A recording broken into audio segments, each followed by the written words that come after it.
വെക്കേഷനായാ പിന്നെ എല്ലാ വീട്ടിലെയും അവസ്ഥ ഒന്ന് തന്നെയാണ്. മക്കള് നേരം വെളുത്താ തുടങ്ങും. നമുക്കിന്ന് എവിടേലും പോവാ. നമുക്ക് വല്ല ട്രിപ്പും പോവാ. ഞങ്ങള് മാത്രേ എവിടെയും പോവാത്തുള്ളൂ. ഞങ്ങളെ മാത്രേ എവിടേലും കൊണ്ടുപോവാത്തുള്ളൂ എന്നൊക്കെ പറഞ്ഞിട്ട്.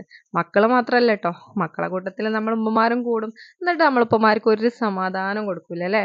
ഇപ്രാവശ്യമാണെങ്കി ഞാൻ എന്റെ വീട്ടിലാണ്. അപ്പൊ പിന്നെ ഞാൻ എന്റെ ഉപ്പാക്കും ഉമ്മാക്കുമാണ് സമാധാനം കൊടുക്കാത്തെ. മാത്രല്ല കസിൻസും ഉണ്ട്. അപ്പൊ ഞങ്ങളെല്ലാരും കൂടിയിട്ട് ഒരു പ്ലാൻ ഇട്ടു. നമ്മൾ എവിടെയെങ്കിലും പോവാന്നുള്ളത്.